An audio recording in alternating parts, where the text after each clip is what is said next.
Are you ready for a reboot? Welcome to the SheilaMacShow, reality at its finest. History reminds us those hit hardest often become the change makers. This year, we've all hit crazy economic, social, and emotional rock bottoms. We all get knocked down. Something hits globally, locally, personally. It affects our health, finances, our relationships. We have to recreate a business or career. Each show, Sheila and her special guest will be sharing their reboot stories, guiding you with real solutions to upgrade and up-level emotionally, mentally, physically, spiritually, and financially. Here on NBC's kcaaradio. If you're ready to pull yourself up by the bootstraps and bra straps, enjoy a listen.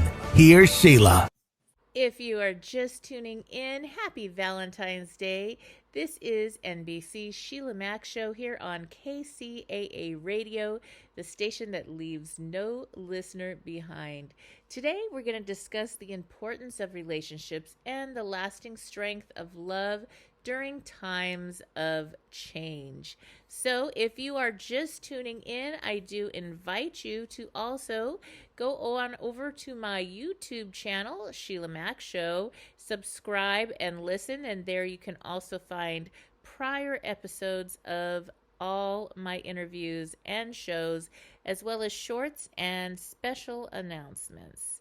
Now to the discussion at hand. We are talking about love on this Valentine's Day. Valentine's Day is a day that we celebrate love and relationships.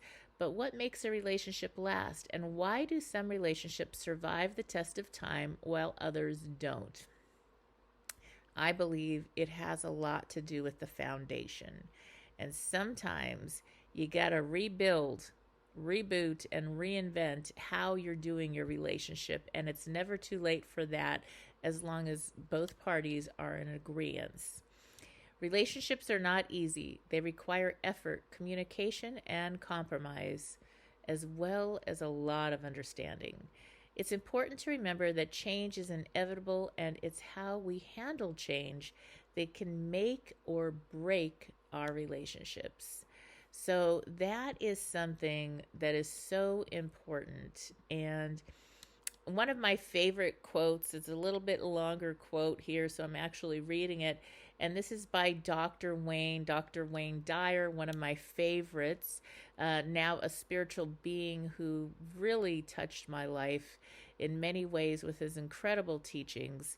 And Dr. Wayne Dyer's quote is, when you squeeze an orange, you'll always get orange juice to come out. What comes out is what's inside. The same logic applies to you. When someone squeezes you, puts pressure on you, or says something unflattering or critical, and out of you comes anger, hatred, bitterness, tension, depression, or anxiety, that is what's inside. So if love and joy are what you want to give and receive, change your life by changing what's inside. Again, that was a quote by Dr. Wayne Dyer, and I think that's so important. If you're here on Valentine's Day tuning in and you're not in the love of your life relationship at this time, working on the self, creating who you need to be at your best self to attract and align to love is the place to start. Now, again, relationships are not easy. They do require a lot of effort. Change can come in many forms, whether it's a new job, a movie, a new baby, or simply growing old together. And let me tell you, we are barely in February, and we have had some stuff going on our planet. Lots of blizzards, difficult disasters in our United States and then around the globe. I am continuing to send prayers and blessings to those in Syria and Turkey, based on that tremendous earthquake.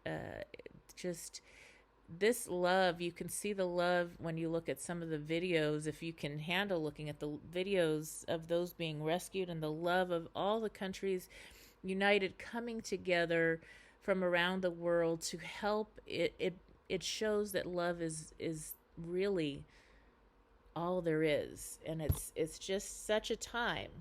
So this is a time that we're also going through some ups and downs with economics. If you're trying to buy eggs or groceries or you go out, you're going to notice that things cost a little bit more or a lot more. So that's these times like this is where who you are in your relationship is going to show up. And working on your relationship is going to give you and your partner the strength to be able to get through these difficult times. It's going to be important for your family to come together, to be strong during this time. And even if you are not in a intimate relationship, your friendships, the way you are connected in your community is going to make all the difference in creating lasting change and bringing peace to our world during these interesting times. Love is one of the strongest forces in the world, and it can withstand even the toughest of times. Love is about being there for each other, supporting each other, and being a shoulder to cry on. Love is about trust, respect, and acceptance. The key to a lasting relationship is to never stop communicating, to never stop showing affection, and to never stop trying. Relationships take work, but the reward is often a lifetime of love and happiness. Now, I also wanted to take a moment to talk to anyone out there that's in a position where you're in a relationship that's not very loving or that could be abusive or that's just no matter what you do is not working out, and you wonder, gosh, how can I make this better, or when is it time to get out? And I think it's really important that you remember that it comes from self-love. If you're not safe, if you don't feel safe, if the relationship is really not working and you're not happy and you've done everything you can, there's a point where you have to make that decision to get out in order to love yourself enough, your family enough, to find the safety and to rebuild your life. And then what happens when you end up shifting, getting off the pot, and that's the title of a chapter in my book about this particular time in a relationship when maybe it's misaligned. Maybe you got married or are in a relationship from when you were much younger and you've outgrown each other, or things changed, expectations were different, and you've lost yourself in the situation. So that's something that you can find in my book, and I have a whole class on that because it is a difficult thing. And it doesn't mean that love is over. It means that as you set the standards for how you are willing to be treated and how the type of people that you allow in your life, you're going to attract and be attracted to those that are most aligned with who you are being. So that self-work is really important. Again, celebrating love in all its forms. Love is love, and in all our relationships, love is the most powerful thing, and it also gives us such a power of change. Let's show our loved ones how much we care, and let's always remember that love is the strongest force of all. Thank you for listening again to the Heart of Love Talk, and now I want to share an incredible interview that I have with a love relationship queen and specialist. And so that is what we are going to have on the show next. All right.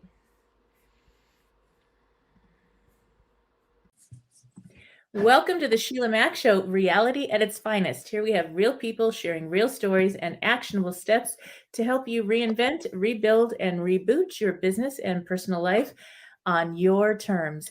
I'm your host, Sheila Mac, and today we have special guest Tsunami. She is an award-winning former engineer and corporate executive with 20 plus years of experience in her field. She's turned women's empowerment catalyst. After going through her own transformational process, she now helps women to execute radiance, tap into their feminine essence, and step into their power by teaching them to embody their inner queen. She is dedicated to supporting high achieving women like herself experiencing the same level of professional success in their love life and make it legendary. As a citizen of the world, she has lived her life abroad, spanning 10 countries in the last 20 years. She's incredibly sensitive to the impact of cultural conditioning on how and who we love. Certified coach in conscious uncoupling, calling in the one, erotic blueprint, feminine power, and the intuitive life strategist, she is undoubtedly able to support you in becoming a queen in your most extraordinary relationship. All right, welcome to the show, Sadami. Thank you, Sheila. Thank you so much for having me. Such an honor to be here with you. Yes, and now this show actually came about based on my new best-selling book, Bootstraps and Bra Straps, the formula to go from rock bottom back into action in any situation. And I dedicated an entire chapter to relationships. So it sounds like we have some relationship talk today. And I'd like to start by asking you if you have a time in your business or personal life where you experienced a tough situation and how you got back on track. Well, I will have to share with you an experience I had when I was still in the corporate world, when I was still an engineer. I was working in a very masculine world on oil field rigs, actually. So most of the time I was the only woman. Sometimes there was like one woman and then 100 men. So what I really heard at one time was a conversation between some colleagues. They were talking about another person, and they said, this woman, she's really, really technically strong. But what they really meant was, she's a woman, but she's really, really technically strong. So what I really heard was, unless I really, really, really show up in a way that is always way more than my colleagues, I'm never really going to make it in this industry. So very early on in my career, because I heard this conversation very, very early on, I was like really working hard and in masculine mode all the time. And I had no idea of what self-care really looked like, what self-love really looked like. So it was really a very good position, very great colleagues, and yet I couldn't find this peace in myself of really finding that I could thrive, that I could really feel fulfilled by just being me and just showing up the best way I could. So the lesson I learned was that I really had to be in a very masculine mode all the time. And to me, masculine mode simply means, and that's the stereotype that we have, it's really being in do mode, very rational mode, very logical mode, like really focusing more on structure, as opposed to being more in our empathy, our intuition, our generosity, our flow, and allowing just being sometimes. So then I realized that I needed to learn some other ways, because I didn't have role models around me. And from the outside, people thought that I really had it good, really, professionally.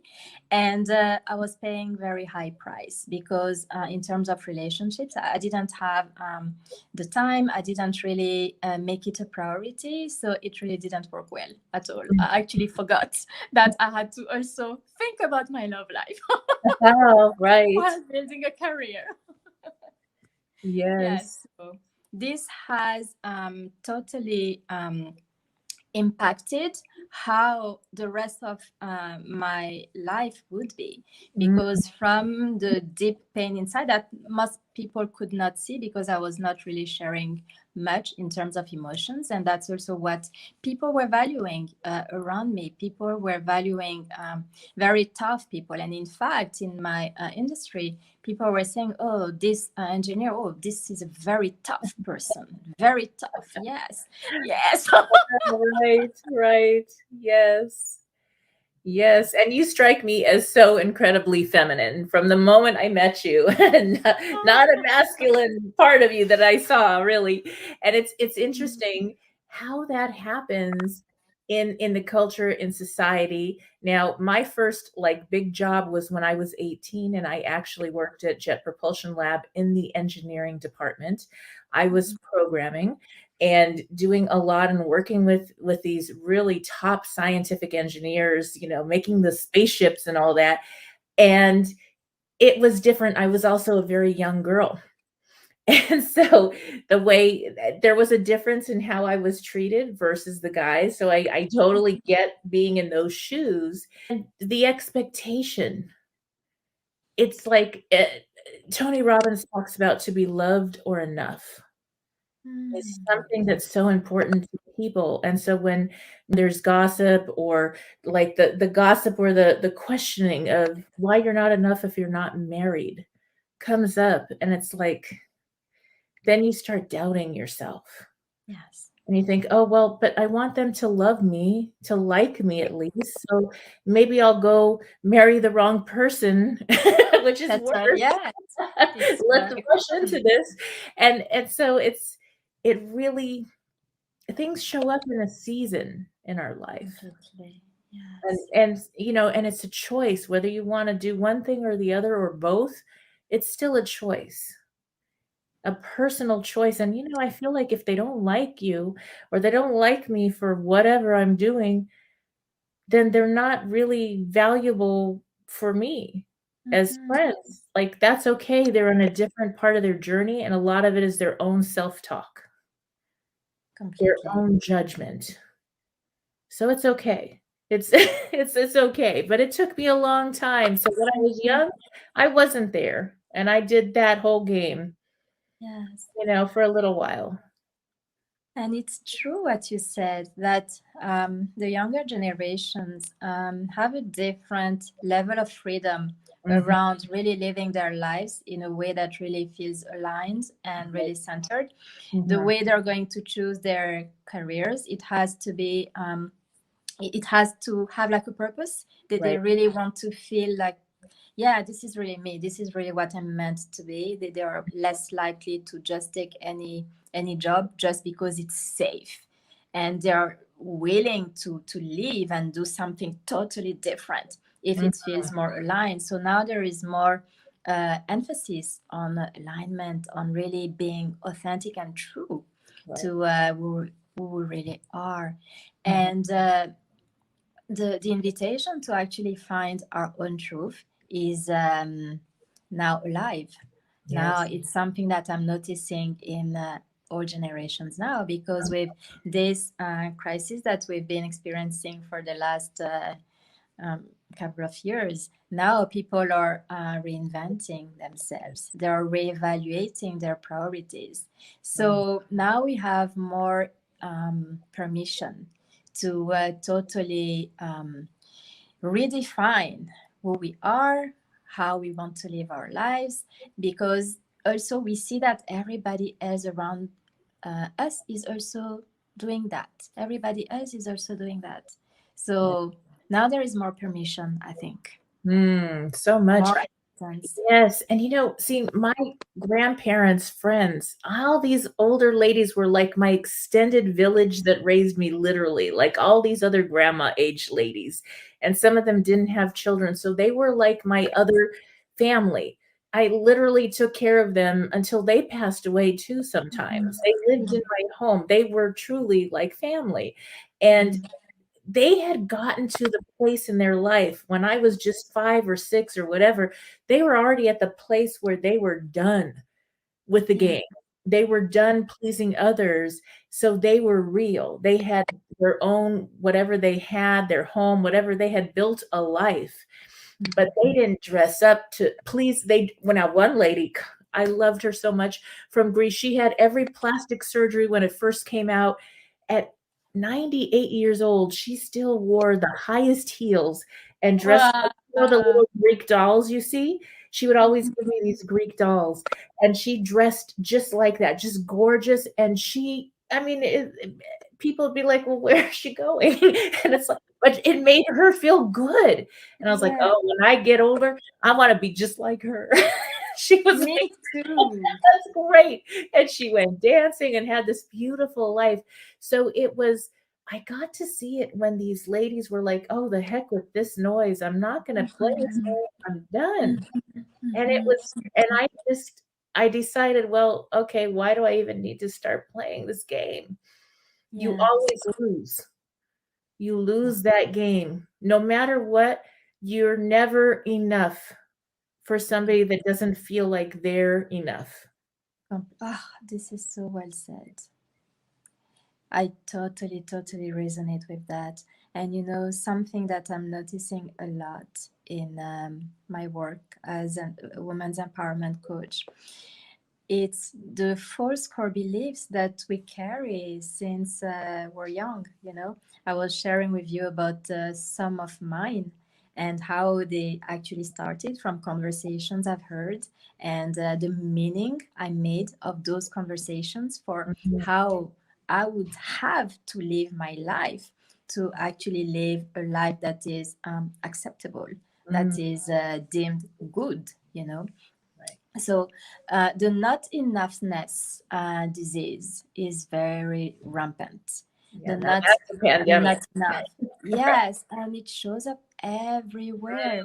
I Mhm. know for myself when I was still in the corporate world, it was so hard for me to raise my hand during a board meeting to say, okay, here's this idea. And then, of course, somebody else would say it, Oh, and say yes. it in a way that wouldn't have been even better. And then everybody would be like, oh, wow, incredible, incredible. And I was like, damn. Oh, Mhm. sorry. But that's I okay. should Yes, have said it. yes, I understand. Yes, and then what is it when you finally give yourself permission to say what comes to you? Mhm. All of a sudden, I know that point in my life when I started doing it, it was like, "Oh my gosh, that's exactly what needed to be said." Yes. And even if sometimes people don't love one thing you said, they know you're in your truth, that you're being Mhm. real, and so they'll come to you and say, "Okay, what is your real advice?" or "What do you really think of this?" Mhm. And they know it's gonna be not to please them. It's gonna be like, "This is what I really think." And take Yes, it, nothing personal, but this is where I'm at. And it was so freeing. it It was is really free. freeing. Yes. Sheila, one of the best um, piece of advice that I've ever heard was you can say anything, it's just about how you say it. Mhm. And the person who told me that opened up a portal for me to actually start daring to share more of my truth. It really took time. It's Yeah. still an ongoing process. Mhm. But now I just feel like it's a disservice to myself and to the other person if I don't say what's really in my head, in my heart, Yeah. because it's going to be in the space Mm. between us, in our relationship as colleagues, in our personal relationship, and nobody's going to win. Right. So I realized that whenever people were actually saying something that was very authentic to me, I was feeling even more trust Mhm. towards this person.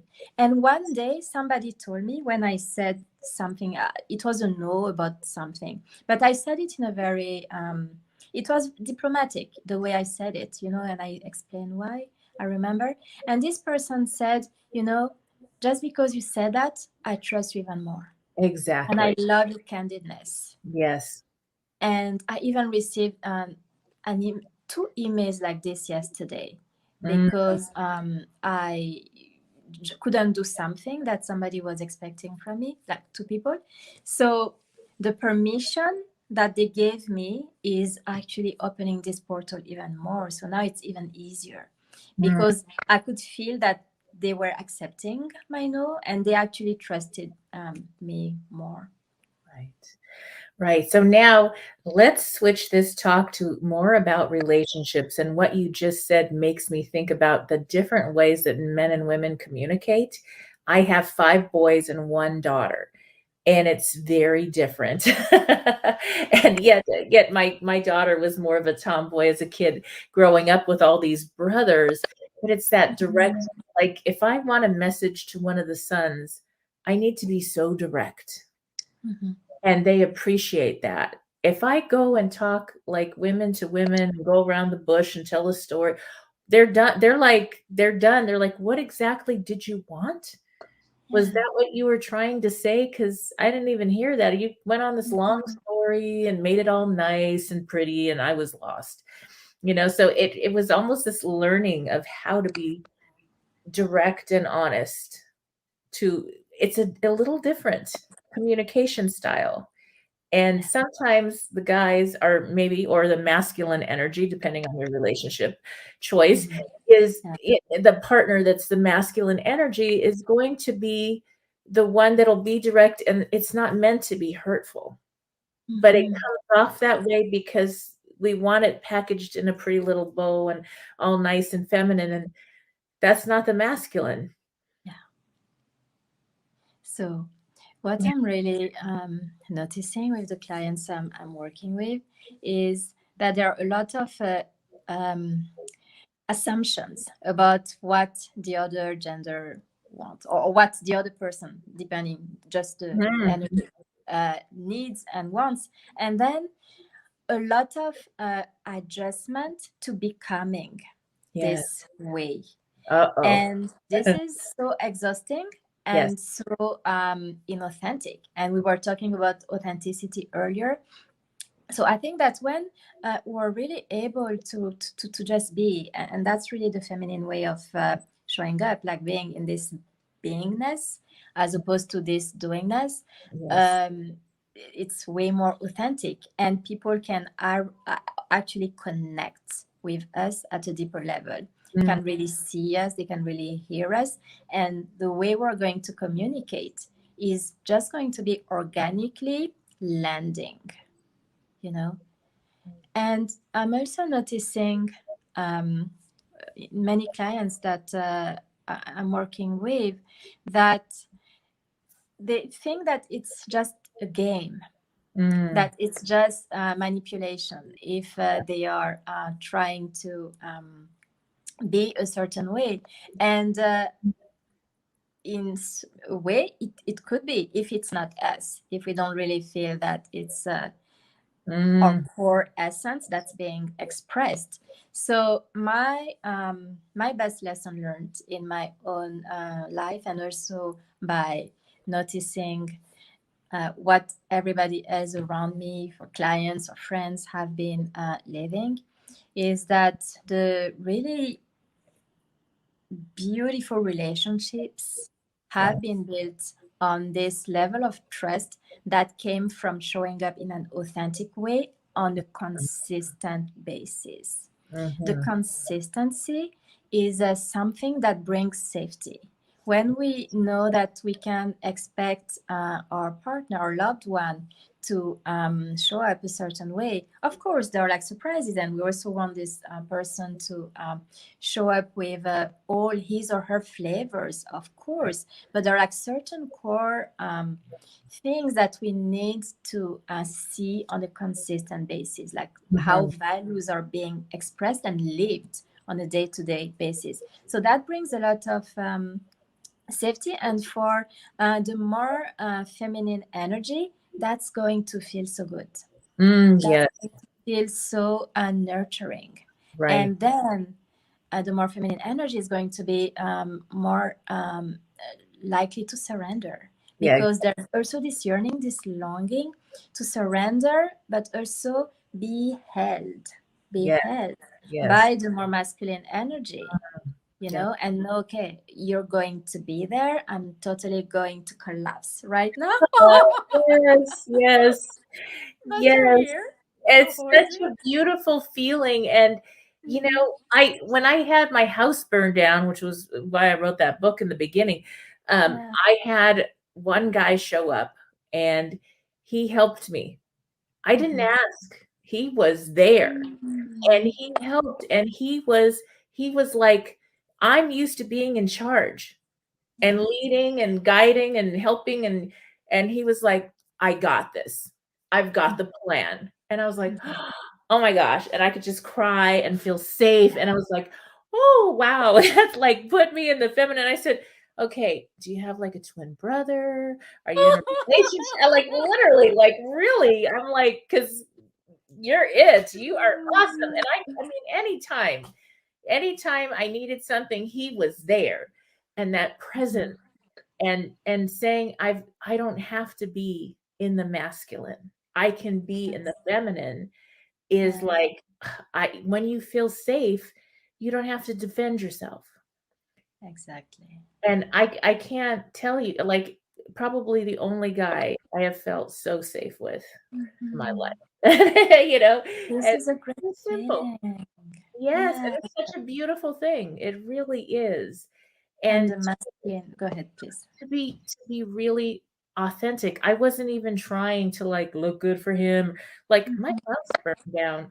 I do not think I put makeup on or you know, I was like clothes on my back, the whole Yeah. like a mess. And it didn't matter. It didn't, Mhm. it didn't matter. We knew each other for a while and as friends, and I was still the real me. And that made a big difference. I It can really did. imagine. Yeah, he didn't see no makeup, what makeup? It wasn't even a priority, it didn't matter. Yes. Yeah. Sheila, what you said is so powerful, and I'm sure that actually, I hope that every woman had at least one experience like this, Yes. because it totally changes how we show up in this specific container with this specific person. And Mhm. being able to soften, that's a real that's a real gift that we offer to ourselves, Right. because then we can really allow our essence to be expressed. Yes. And you said it very beautifully, like not defending Mhm. yourself. You didn't feel that you had to defend yourself. And Right. I'm coming from a background where around men I had to be very defended Right. and be uh, cautious about how I would be perceived. I really wanted to be perceived as very technically strong, you know? So Mhm. I wouldn't really show emotions when I was with my team. I didn't really want them to feel that I'm not credible if maybe I have some emotions, if I have like maybe too much empathy, if I'm too kind. They are going, because they were valuing more the toughness in Mhm. this specific container. Not all engineers are like that, of course, but where I was, that's what was valued. But being able to come home and be undefended and be able to soften, Yeah. to me, that's luxury. Mhm. It's It really luxury. It's it really is. beautiful in ways of being expressed. Yeah, you said it very well. Being Mhm. undefended, that's really something that allows us to create this beautiful connection with the other person when we're the more feminine energy. And looking for that quality. And this is a question I always ask my clients in the how did I feel about myself in the presence of this person. Mhm. I really give them this insight when you are maybe on a date or with somebody that you really consider spending more time with. Ask yourself the question: what's my experience of myself in their presence? Do I feel that I have to be different? Do I feel that I'm not enough and I have to compensate in some way and Mhm. talk about my achievements? My achievement with some people, it's like that because you feel. Whole like that was just me. Mhm. And so it's funny how that happens. We don't have to play an act or a role or it was that was like, well, that's attractive with my mouth and, spit everywhere. If you are just tuning in, do you get a lot of people? I know I do, where it's, I'll have women that are like, okay, he hasn't called me back. Is he going to call me back? I really feel like he's the one. But how come he doesn't talk to me that much? All that. And I feel like, to me, I feel like the question is the answer, because you'll know when Yes. it's aligned. You And wouldn't.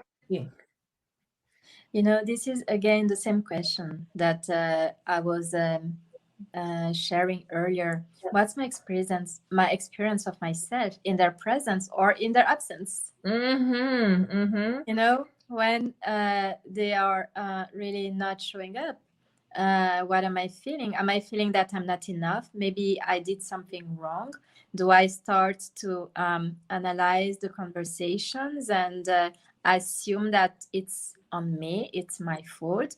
Or do I just say, okay, maybe it's just busy? And maybe did it give me enough safety to actually trust that if he's not calling for like, I don't know, one day it's going to be still okay? Or is he somebody who's actually communicating ahead? I will be on a trip, so you're not going to hear from me, but really I care about you. But as soon as I'm like at this place, second, if you're like that whole thing about being authentic that you're saying, if we're playing a role and we're trying to be what we think they want, we lose ourselves.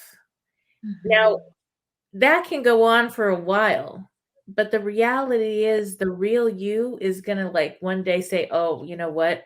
The heck with this. I don't want to pretend like I'm somebody else. That's not who I am. yes, There's compromise and then there's losing yourself. completely. So the work, when I really focus with relationships with women, is always about the person I'm working with. It's always about really discovering what are their four core beliefs, because this is going to be the filter with which we're going to see life, and we're going to find evidence of that to be true in everything, in our love life, in our career, in everything. If we have this four core belief that we're not enough, we're going to see that in the career. We're not going to get the promotion that we want. We're not going to get the man or the woman that we want. And we're going to always say, okay, that's because I'm not enough. Maybe I should put more makeup on. I should wear better clothes. I should, do, but the artificial things, the superficial things. But really deep inside, this work of really finding the deeper truth about who we are, that really opens up a lot of new things for us. Yes, yes. I can remember going to a Starbucks, which a lot of Starbucks, you're in Paris and I'm in Beverly Hills. So for those listening in, we're on two different parts of the world and it's so exciting. So we go to the coffee shop and it was one day where I had been painting. And like I was painting and designing. I get into this design like art stuff and I'm redesigning a room or whatever to make it beautiful. And that's just like it's almost like a meditation in motion. I'm in the flow. I am being. And I just wanted some coffee so I could keep going. And again, I rarely like go without things done, but I really was like, nobody will see me. I don't even know anybody at this Starbucks. And the most handsome guy with the nicest car, I remember his car, and he came up to approach me and I was like, oh my gosh, and I pretended to get a call and I left. And I said, imagine, like, no, it wasn't, it was just a definite no. And it wasn't about, there was wonderful people that approached me at those times, but it was like, nope, not ready. And I think, okay, the guy or the masculine energy person, if they're not ready for a relationship that, a long-term commitment thing, and that's your goal, that may be a waste of time. Of course. You know, Absolutely. It's Absolutely. not You're so personal. right. It's not about you. It has nothing. Completely. They're not there. They're just Completely. not. Yeah. And that's okay. And That's that's okay. Like you said, we all have our own timing. And you said also something that is very important is that you were able to honor your own timing when yes. you were still in this transition phase. You allowed yourself to stay in it longer than people would have expected you to. They were pushing you Right. back to meeting someone. And some most of the time people are well-meaning, but it's not necessarily what we need the most at that time. And honoring where we are, and not rushing, not bypassing the necessary steps. And there are stages. A separation, it's just like it's really grieving, because it's a death in some way of that old relationship, of that old identity. We talked about Yes. identity too, that Mhm. we had in that specific container with that specific person. So Right. we also need to allow ourselves to go through the different stages of the grave as well.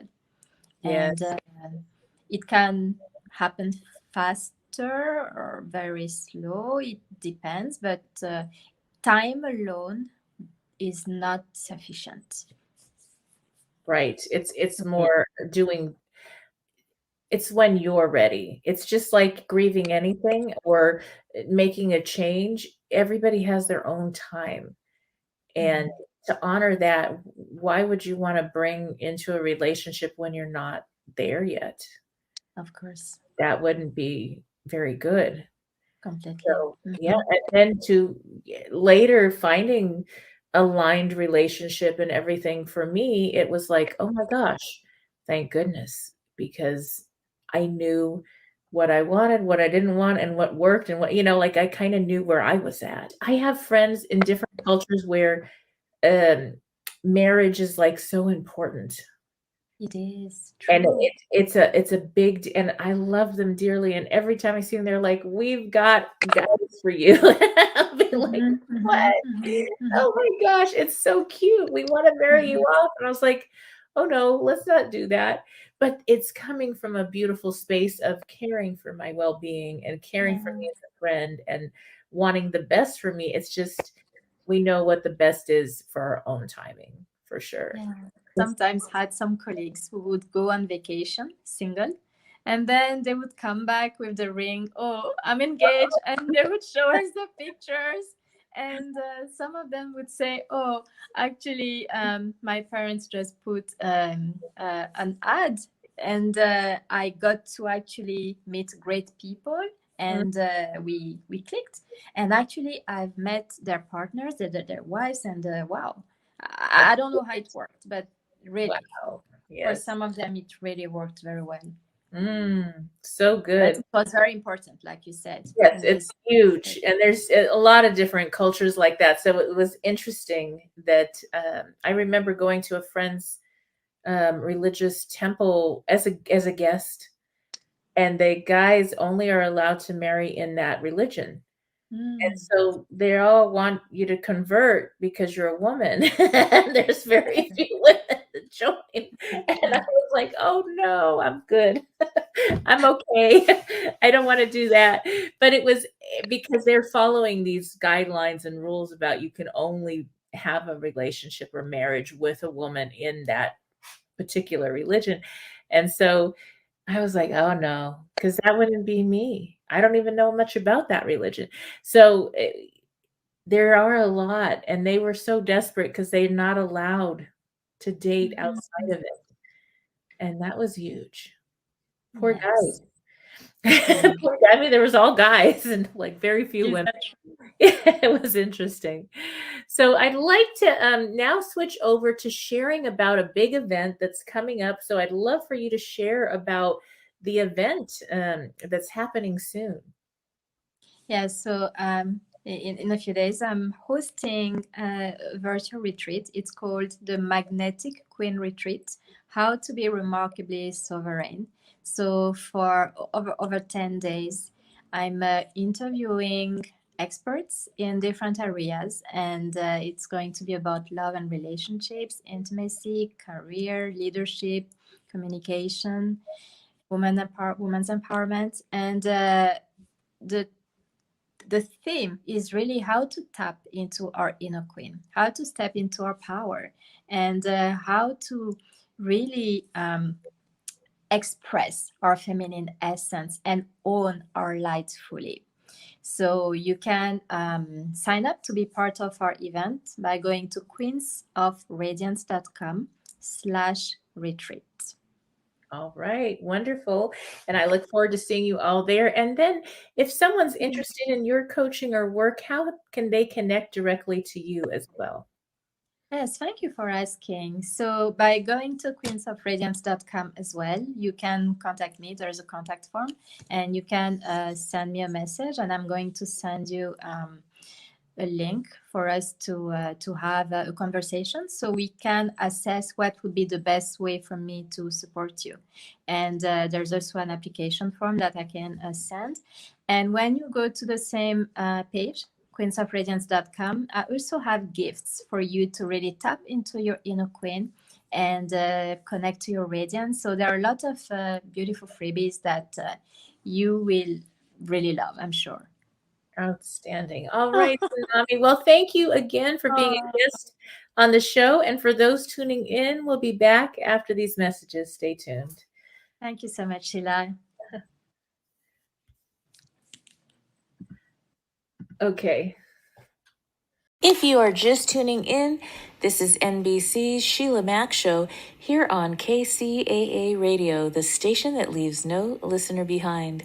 I'm your host, Sheila Mac, and today I have a couple of announcements. First, I would like to hear from you. That's right. I would love to hear from you. To be honest, I want to know what your breakthrough is, what your reboot is. How are you reinventing and rebooting your life? What shows would you like to hear more of? What information do you need to help you get back on track this year? And to do that, the best way to connect with me is actually through my new YouTube channel, and that is SheilaMacShow on YouTube. Have you lost your job? Have you lost a loved one? Are you exhausted caring for your parents, for your kids? Well, you can find immediate relief when you read SheilaMac's new #1 bestseller, Bootstraps and Bra Straps. It contains the Boots formula to move from rock bottom back into action in any situation, especially right now. If life has knocked you down, pick yourself up with Bootstraps and Bra Straps. Get your copy at www.SheilaMac.com today. If you are just tuning in, this is NBC's Sheila Mac Show here on KCAA Radio, the station that leaves no listener behind. I'm your host, Sheila Mac, and I have some news for you. Yes, you. I'm celebrating my 3rd year now on the station, and will be expanding the show to a global network as well. You may now find the Sheila Mac Show on all major podcasting channels, and if you have not subscribed to my YouTube channel, all the episodes are now available for viewing there as well. And I'm asking you for a quick favor. If you like the show, please help support the spread of this reboot channel on YouTube as well. My goal is to help as many people as possible through our interesting times to rebuild, reinvent, and reboot your business and personal life. I also wanted to share a little bit more about how I got here, what I do now, and how designing a business career and life on your terms is more than possible at any age or stage in life. I am an enterprisingly forward-thinking consultant, show host, and best-selling author. But how did I get here? Well, I began my career as an entrepreneur and property investment strategist back when I was 23 years young, when I boldly quit my government job with NASA JPL to open my first of 5 large gift stores while also starting to invest in property. I got to work with some of the world's most loved companies, such as negotiations on leases with Warner Brothers and winning trips to London as the top-selling Crabtree and Evelyn provider in the U.S. for multiple years. My stores were built on heart as I gave back to the community I came from. So now, some of you know this and some of you don't know this, but as a young girl with parents who were not well enough to care for me, I was homeless at age 10, then in foster care, where it was really hard to get a job while in the system. I finally emancipated at the age of 15 to start college early. While running my stores, I worked with a government program. Back then, it was called Job Training Partnership Act, making my stores an open source training site where close to 200 at-risk youth started their careers. Yes, I began my career helping business leaders and working professionals to design a life they love where they can have success in their careers and get to the business of life. See, a funny thing happened along the way. When I first opened my gift store, it was kind of crazy because I was this young upstart. That's what a lot of the store owners called me. My first store was in Montrose, California, in this sweet little hometown shopping park with other stores and restaurants nearby. And so I was the young upstart that didn't know what she was doing. At least that's what everybody said. And I didn't really care what they said. At that age, their opinion was like, I don't really care. So that was probably a really good thing because I stayed focused on what I needed to do. And I had negotiated to lease out a 5,000 square foot gift store that needed a lot of work, and I got free rent and for about 6 months, and I had to start making the rent, which was $5,000 a month, which was a lot of money back then, $1 a square foot. And so I had to learn and relearn. I finally did hire quite soon in the game. I did hire a marketing expert, branding expert, I guess back then.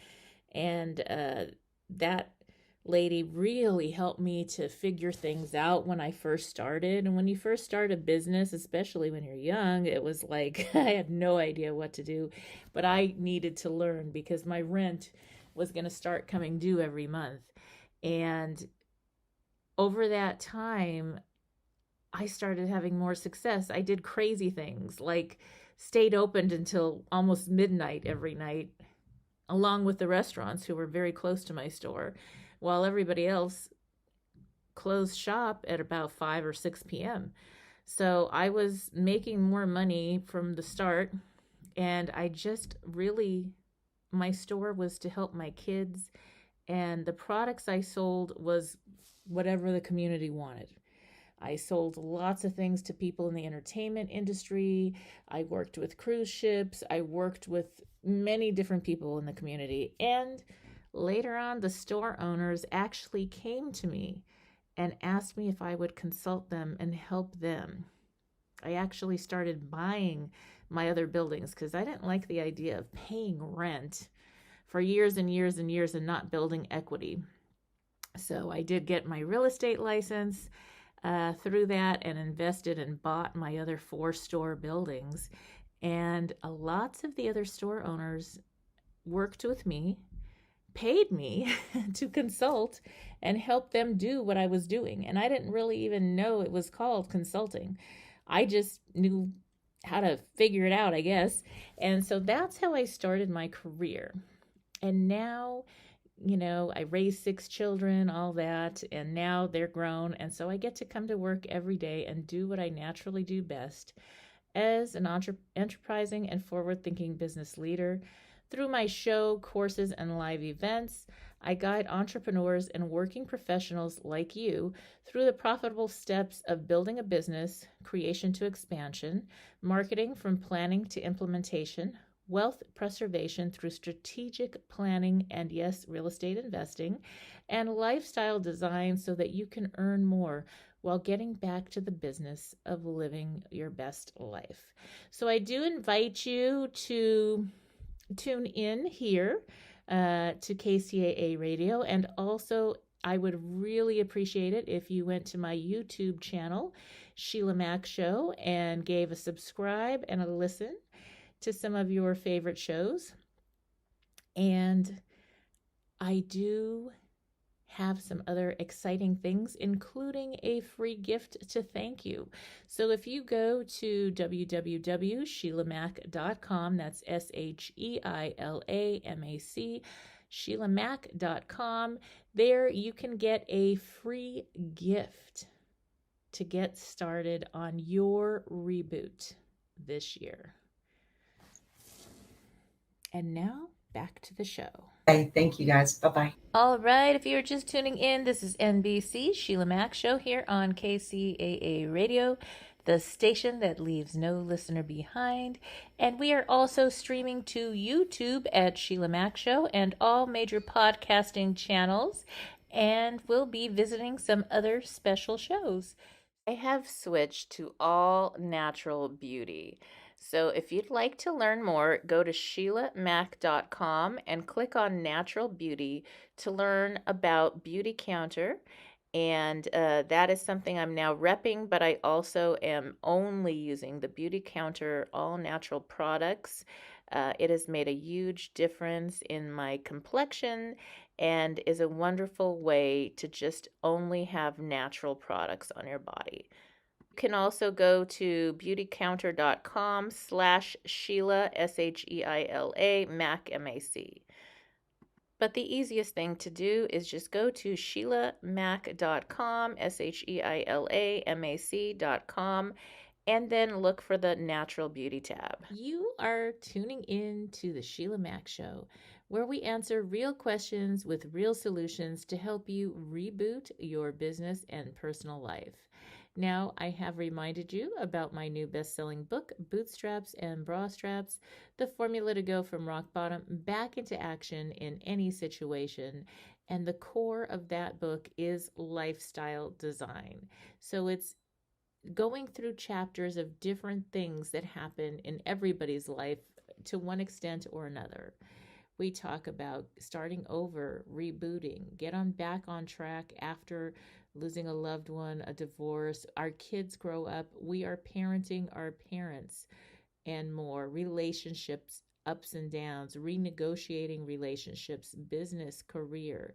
And every time you have a life shift, you have the opportunity to redesign your life. And so the main focus is every chapter will help you reboot through where you are. You go to the chapter that speaks to you during this time in your life, and then you go to the main focus of the book, which is lifestyle design and getting back on track. But this time, the difference is you get to live life on your terms. All right, so to learn more, go to SheilaMac.com. My name is spelled SHEILAMAC.com, and there I also have a free gift for you.